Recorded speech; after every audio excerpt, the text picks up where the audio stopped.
Fitcher's Bird, as told by the Brothers Grimm.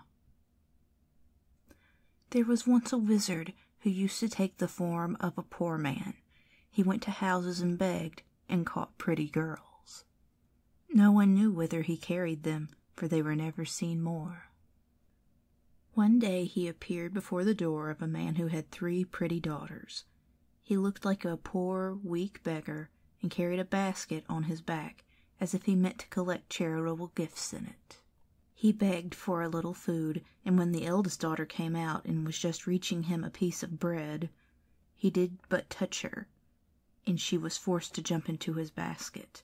Thereupon he hurried away with long strides, and carried her away into a dark forest to his house, which stood in the midst of it.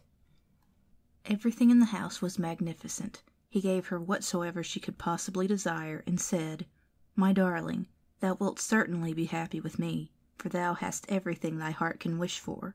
This lasted a few days, and then he said, "I must journey forth, and leave thee alone for a short time. There are the keys of the house.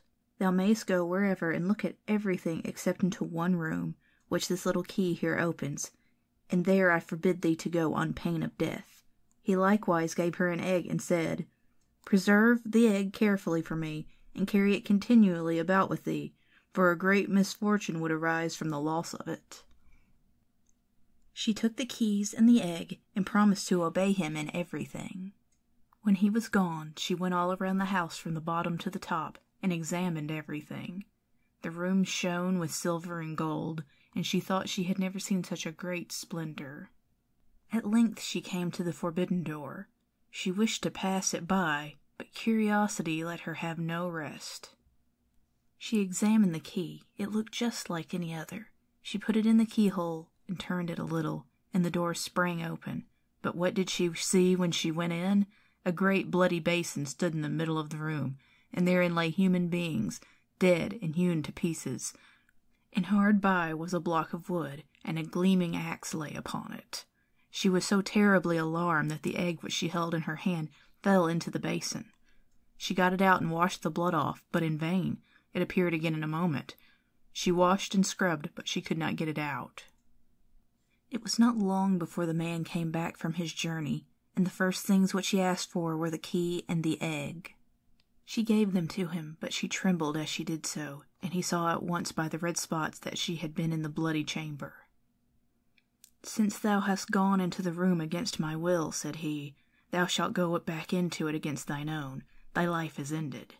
He threw her down, dragged her thither by her hair, cut her head off on the block, and hewed her in pieces so that her blood ran on the ground.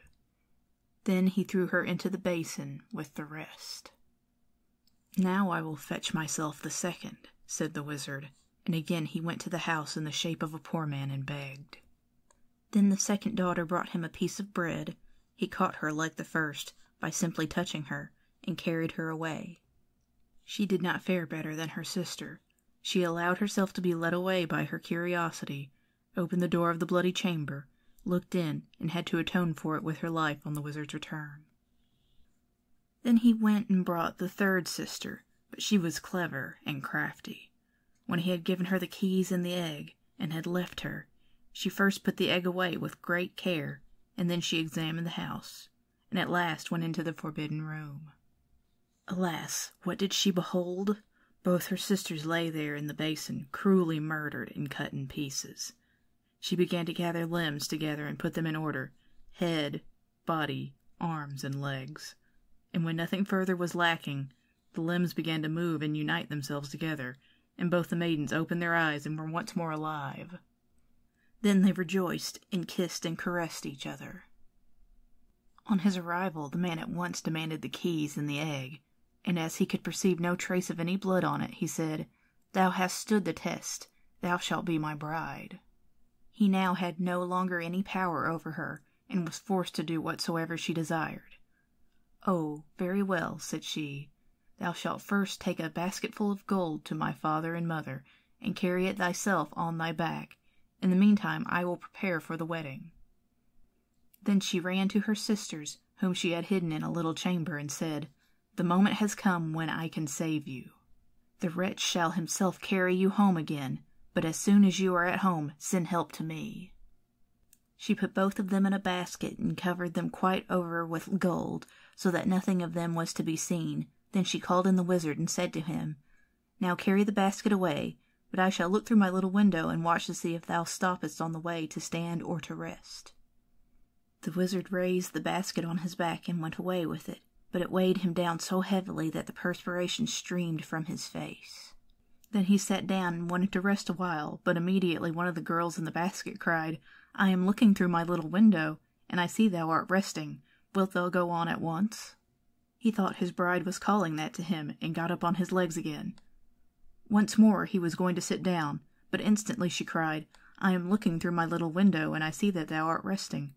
Wilt thou go on directly?" Whenever he stood still, she cried this, and then he was forced to go onwards, until at last, groaning and out of breath, he took the basket with the gold and the two maidens into their parents' house. At home, however, the bride prepared the marriage feast, and sent invitations to the friends of the wizard. Then she took a skull with grinning teeth, put some ornaments on it and a wreath of flowers, carried it upstairs to the garret window, and let it look out from thence. When all was ready, she got into a barrel of honey, and then cut the feather bed open and rolled herself in it until she looked like a wondrous bird, and no one could recognize her. Then she went out of the house, and on her way she met some of the wedding guests, who asked, "O Fitcher's bird, how comest thou here?" "I come from Fitcher's house quite near." "And what may the young bride be doing?" "From cellar to garret she's swept all clean, and now from the window she's peeping, I ween." At last she met the bridegroom, who was coming slowly back. He, like the others, asked, "O Fitcher's bird, how comest thou here?" "I come from Fitcher's house quite near." "And what may the young bride be doing?" "From cellar to garret she swept all clean, and now from the window she's peeping, I ween." The bridegroom looked up, saw the decked-out skull, thought it was his bride, and nodded to her, greeting her kindly. But when he and his guests had all gone into the house, the brothers and kinsmen of the bride, who had been sent to rescue her, arrived.